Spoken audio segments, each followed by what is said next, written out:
2012 ମସିହାରୁ ପାଳନ କରାହେବ। ତେବେ 29 ଅଗଷ୍ଟ କାହିଁକି ନିଆଗଲା? 29 ଅଗଷ୍ଟ ଏଥିପାଇଁ ନିଆଗଲା, ଭାରତର ଜଣେ ସ୍ୱନାମଧନ୍ୟ ହକି ଖେଳାଳି ତମେ ଜାଣିଛ ମେଜର ଧ୍ୟାନଚାନ୍ଦ, ତାଙ୍କ ଜନ୍ମ ଦିବସ ହେଲା 29 ଅଗଷ୍ଟ।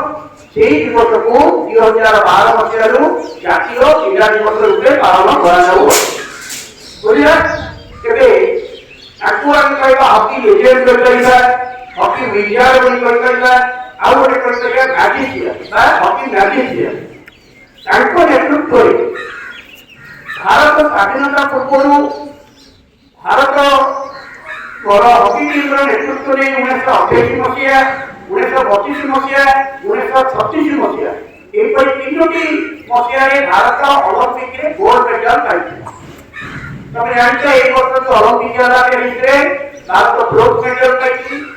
ମଝିରେ ବିଲକୁଲ ହକିର ନାଁ ଗନ୍ଧ ନଥିଲା, ତେଣୁ ଧ୍ୟାନଚାନ୍ଦ ହକିକୁ ଲୋକାଭିମୁଖୀ କରିବା ପାଇଁ, ହକି ଖେଳର ଉନ୍ନତି କରିବା ପାଇଁ, ହକି ଖେଳରେ ଲୋକମାନେ କିପରି ମନୋନିବେଶ କରିବେ ସେଥିପାଇଁ ତାଙ୍କର ବହୁତ ପ୍ରଚେଷ୍ଟା ଥିଲା। ଖାଲି ସେ ଜଣେ ହକି ଖେଳାଳି ନଥିଲେ, ସ୍ୱାଧୀନତା ପୂର୍ବରୁ ସିଏ ବ୍ରିଟିଶ ଇଣ୍ଡିଆନ ଆର୍ମି ମଧ୍ୟ ଇଂରେଜ ମାନଙ୍କ ଦ୍ୱାରା ନିୟନ୍ତ୍ରିତ ହେଉଥିଲା, କିନ୍ତୁ ଭାରତୀୟ ମାନେ ସେହି ସାମରିକ ବାହିନୀରେ ରହୁଥିଲେ। ସେଇଥିରେ ସିଏ ତାଙ୍କର ଚାକିରି ଜୀବନ ଆରମ୍ଭ କରିଥିଲେ। ରିଟାୟାର୍ଡ ହେଇଥିଲେ ପଞ୍ଜାବ ରେଜିମେଣ୍ଟ, ଆମର ଗୋଟେ ରେଜିମେଣ୍ଟ ଅଛି, ବିଭିନ୍ନ ରେଜିମେଣ୍ଟ ଅଛି ଆମର ସାମରିକ ବାହିନୀରେ, ପଦାର୍ଥ ବାହିନୀ ଆର୍ମି ଯାହାକୁ କୁହାଯାଏ ପଦାର୍ଥ ବାହିନୀ। সেই পদার্থ বাহিনীর বিভিন্ন রেজিমেন্ট ଅଛି, সেই রেজিমেন্ট পঞ্জাব রেজিমেন্টରୁ ସିଏ ରିଟାୟାର୍ଡ। ଆଉ ସବୁଠୁ ଖୁସିର କଥା ଯେ ସେଇ ମେଜର ଧ୍ୟାନଚାନ୍ଦ ଭାରତର ତୃତୀୟ ସର୍ବୋଚ୍ଚ ବେସାମରିକ ସମ୍ମାନ ପଦ୍ମଭୂଷଣରେ ସମ୍ମାନିତ ହୋଇଛନ୍ତି।